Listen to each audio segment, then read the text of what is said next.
Hello प्यारे दोस्तों, नमस्कार। मैं अपने यूट्यूब चैनल पे आपका स्वागत और अभिनंदन करती हूँ। आज हम लोग, जैसे कि मैं कल की वीडियो में आप लोगों को मनोविज्ञान से वन लाइनर प्रश्न करवाई थी, ठीक उसी प्रकार से आज मैं मनोविज्ञान से वन लाइनर प्रश्न को स्टार्ट कर रही हूँ। तो फिर चलिए आइए प्रश्न को स्टार्ट करती हूँ मैं। उसमें 30 प्रश्न हो चुके थे और 31वां प्रश्न से स्टार्ट करना है। तो 31वां प्रश्न देखिए क्या है। मानकीकृत उपलब्धि परीक्षण है। मानकीकृत उपलब्धि परीक्षण है। क्वेश्चन है कि मानकीकृत उपलब्धि परीक्षण है, तो इसका आंसर है अत्यधिक वैध और विश्वसनीय। 4 ऑप्शन रहेंगे, उसमें से ऑप्शन राइट होगा अत्यधिक वैध और विश्वसनीय। और अगला प्रश्न है, विद्यालय आधारित आंकड़ा डाटा क्यों महत्वपूर्ण है। तो उत्तर है इसका, विद्यालय के रूपांतरण के लिए उपयोग किए जाने वाले साक्ष्यों के रूप में। करें कि विद्यालय आधारित आंकड़ा डाटा क्यों महत्वपूर्ण है। तो विद्यालय के रूपांतरण के लिए उपयोग किए जाने वाले साक्ष्यों के रूप में।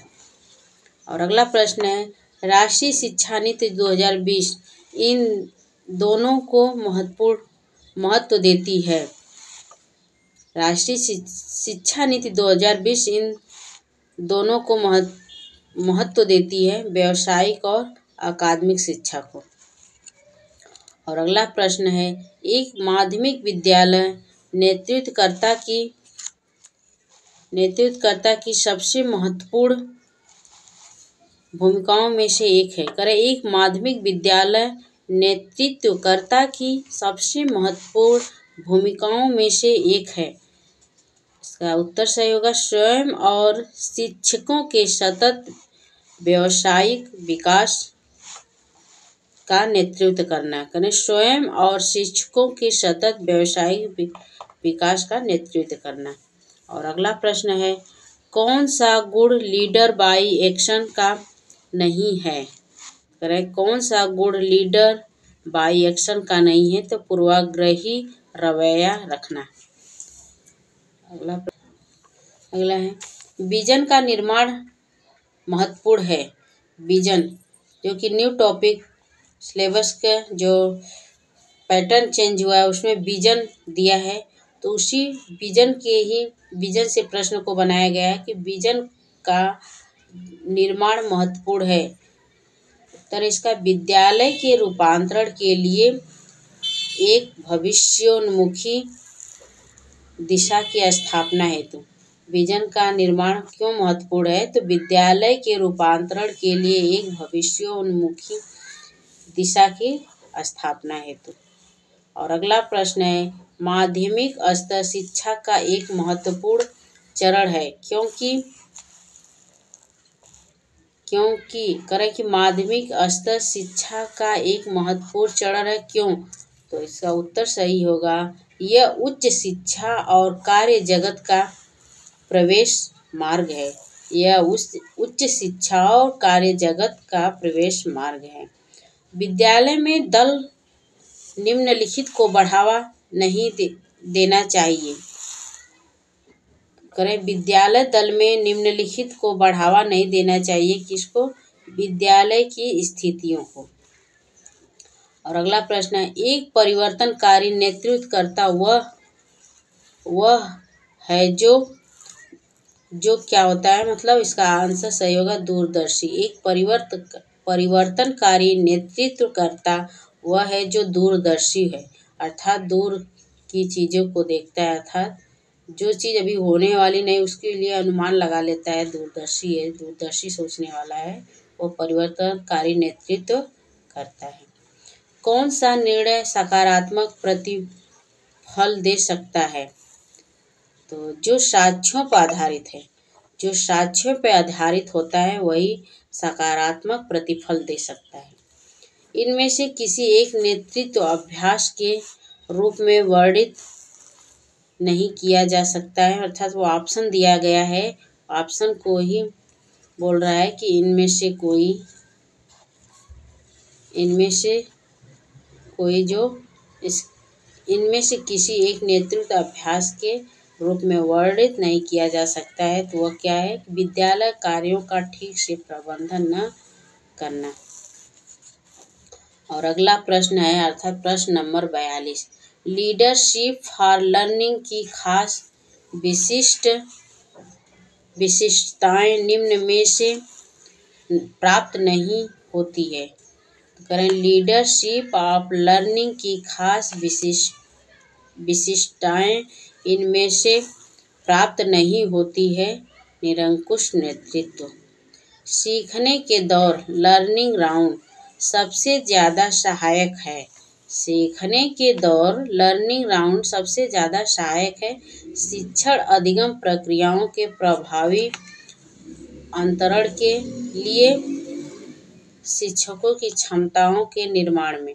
करें, शिक्षण अधिगम प्रतिक्रियाओं के प्रभावी अंतरण के लिए शिक्षकों की क्षमताओं के निर्माण में। विद्यालय नेतृत्वकर्ता की सामान्य जिम्मेदारी है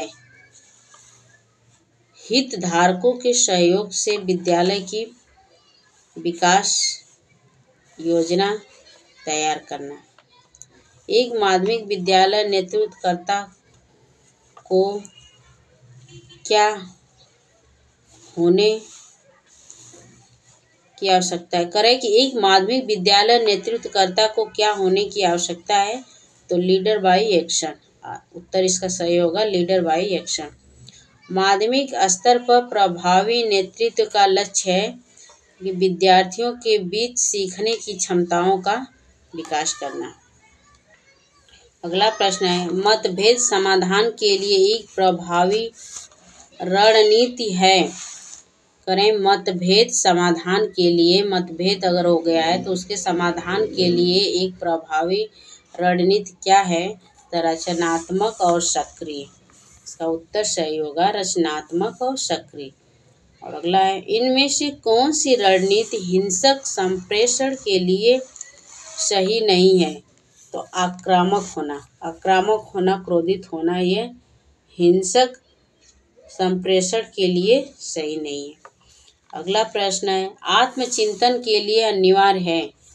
आत्मचिंतन के लिए क्या अनिवार्य है? तो विचारों एवं कार्यों का विश्लेषण और मूल्यांकन करना। अगला प्रश्न है, लीडरशिप फॉर लर्निंग का केंद्रीय विचार है। लीडरशिप ऑफ लर्निंग का केंद्रीय विचार है, इसका उत्तर होगा विद्यालय के प्रत्येक हितधारक का निरंतर एवं शिक्षार्थी होना। अगला प्रश्न, निम्न सामाजिक आर्थिक पृष्ठभूमि के विद्यार्थियों की दक्षताओं को शिक्षक बढ़ा सकते हैं। तो कैसे बढ़ा सकते हैं? इसका आंसर तो नहीं नोट, इसका आंसर मुझे समझ नहीं आया इसलिए मैं नोट डाउन नहीं की हूँ। इसको अगले वीडियो में बता दूंगी। ये प्रश्न को इसको याद रखिए आप लोग, इसको मैं अगले वीडियो में बता दूंगी। अगला प्रश्न देखते हैं, आत्मचिंतन के लिए अनिवार्य है विचारों एवं कार्यों का विश्लेषण और मूल्यांकन करना। करें कि आत्मचिंतन के लिए अनिवार्य है विचारों एवं कार्यों का विश्लेषण और मूल्यांकन करना। और अगला प्रश्न है, एक अकादमी पर्यवेक्षक का कार्य नहीं है। एक अकादमिक पर्यवेक्षक का कार्य नहीं है शिक्षकों और स्टाफ को हतोत्साहित करना। कभी भी एक अकादमिक पर्यवेक्षक का कार्य ये नहीं होता है कि शिक्षकों और उसके स्टाफ में जितने मेंबर हों उनको हतोत्साहित करने का। और अगला प्रश्न है, लीडरशिप फॉर लर्निंग का केंद्रीय विचार है विद्यालय के प्रत्येक हितधारक का निरंतर आजीवन शिक्षार्थी होना। और ये आजकल जो निष्ठा करके निष्ठा प्रोग्राम चल रहा है स्कूल में, और FLM और एक और निपुण भारत जो चल रहा है और निष्ठा चल रहा है, उसी से ही क्वेश्चन ये हैं और उससे अत्यधिक क्वेश्चन पूछे जाएंगे क्योंकि ये नई स्कीम है केंद्रीय भारत की, चाहे वह राज्य में हो, हर जगह इसका यह लागू हुआ है। तो आप लोग इसको नेट पे सर्च करके निष्ठा कार्यक्रम और निपुण भारत अभियान देख सकते हैं। उससे मतलब यूट्यूब पे सर्च करके उससे आप पढ़ लीजिए, क्योंकि उससे अत्यधिक प्रश्न बनेंगे। फिर अगला है, निम्न सामाजिक आर्थिक पृष्ठभूमि के विद्यार्थियों दक्षताओं को शिक्षक बढ़ा सकते हैं। उनके सीखने की आवश्यकताओं की पहचान करके सीखने के प्रतिफलों में सुधार हेतु इसका निम्न सामाजिक आर्थिक पृष्ठभूमि के विद्यार्थियों दक्षताओं को शिक्षक बढ़ा सकते हैं। तो इसका आंसर या उत्तर होगा कि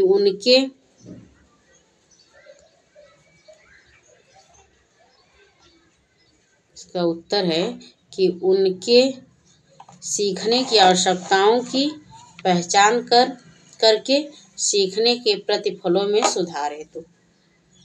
और ये सभी प्रश्न वेरी इम्पोर्टेंट हैं, तो आप लोग इसको देखना मत भूलिएगा, इसको ज़रूर देख लीजिएगा। ये KVS के एग्जाम में, चाहे वो PRT हो या TGT हो, TGT के पेपर में मतलब ये क्वेश्चन बड़े लेवल तक का है, तो TGT के एग्जाम में पूछा जा सकता है, तो इसको आप लोग ज़रूर देखिएगा।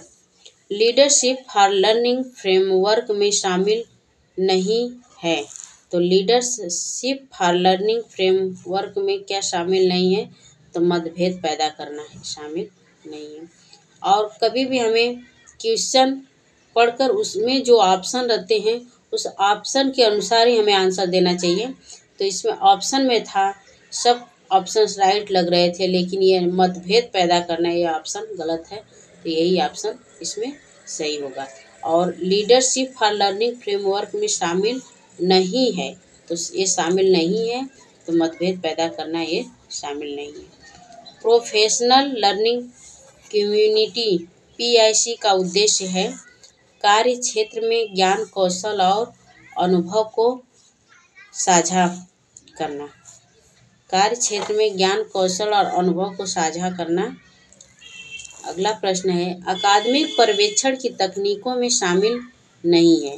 करें अकादमिक पर्यवेक्षण की तकनीकों में शामिल क्या नहीं है? शिक्षकों पर हावी होना, किसी शिक्षकों पर हावी हो जाना, उनके ऊपर गुस्सा कर देना, ये शामिल नहीं है। और अगला प्रश्न है, तनाव प्रबंधन रणनीति आधारित है मानवीय जुड़ाव विकसित करने पे। और 3 से 9 वर्ष की आयु वर्ग के बच्चों के साथ व्यवहार करते समय एक नेतृत्वकर्ता का सही रवैया क्या होना चाहिए? तो सकारात्मक और लचीली मानसिकता होनी चाहिए। विद्यालय किस प्रकार विभिन्न परिवारों को बाल शिक्षा में शामिल नहीं कर सकते हैं? तो विद्यार्थियों को केवल गृह कार्य देकर। निम्नलिखित में से कौन सा बुनियादी साक्षरता और संख्या ज्ञान का विकासात्मक लक्ष्य नहीं है? तो बच्चों का प्रभावी पाठक बनना, बच्चों का प्रभावी पाठक बनना। और अगला प्रश्न है, और ये प्रश्न वेरी इंपॉर्टेंट है, वेरी इंपॉर्टेंट, कि बुनियादी साक्षरता और संख्या ज्ञान के संदर्भ में विद्यालय विकास योजना हेतु इनमें से क्या आवश्यक है?